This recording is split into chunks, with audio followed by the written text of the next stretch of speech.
3 KG মুরগির কষা। তেল দিলাম, এবার আলুগুলো দিয়ে দেব। আলুগুলো একসাথে দিয়ে দিলাম, এবার ভালো করে কষিয়ে নেব। এবার নুন দিলাম, সামান্য হলুদ দিয়ে দেব। নুন হলুদটা ভালো করে মিশিয়ে নেব, আলুটাও কষতে থাকবো। ঢাকা দিয়ে দিলাম যাতে তাড়াতাড়ি কষাটা হয়ে যায়। আলুগুলো লাল লাল করে কষা হয়ে গেছে, আলুগুলো সব তুলে নেব। গরম তেলে তেজপাতা দিলাম, তেলটা গরম হয়ে গেলে রসুন দিচ্ছি। সব রসুনগুলো দিয়ে দেব। রসুনগুলো ভালো করে লাল লাল করে ভেজে নেব। রসুন ভাজা হয়ে গেছে, এবার পেঁয়াজ দিয়ে দেব। সব পেঁয়াজগুলো আস্তে আস্তে দিয়ে দেব। পেঁয়াজগুলো ভালো করে নেড়ে নেব, নাড়তেই থাকবো। পেঁয়াজ থেকে এবার তেল ছেড়ে এসেছে, এবার মশলাটা দিয়ে দেব।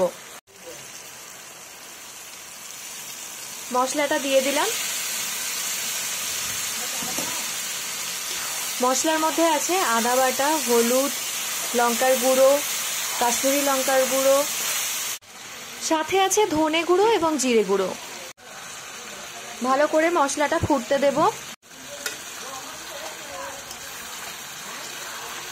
নাড়তেই থাকবো যতক্ষণ পর্যন্ত মশলা থেকে তেল ছেড়ে আসে। নাড়তে নাড়তে মশলা থেকে তেল ছেড়ে আসছে। এই যে মশলাটা একদম টোটালি কষানো হয়ে গেছে। ক্যাপসিকামটা দিয়ে দিলাম, সাথে টমেটোটাও দিয়ে দেবো। মশলার সাথে ক্যাপসিকাম ও টমেটোটা মিশে যাওয়ার পর আস্তে আস্তে মাংসগুলো সব দিয়ে দেব।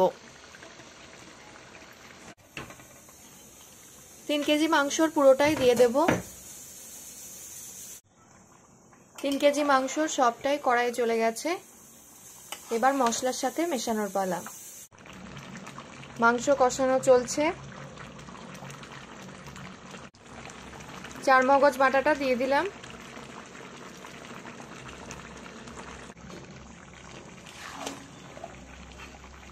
মাংসর ওপরে ভাজা আলুগুলো দিয়ে দিলাম।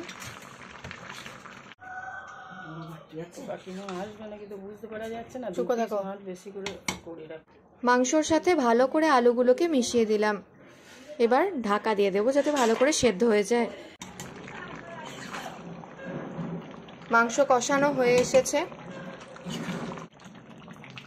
এবার অল্প সামান্য জল দিয়ে দেব। রেডি আমাদের 3 কেজি চিকেন কষা।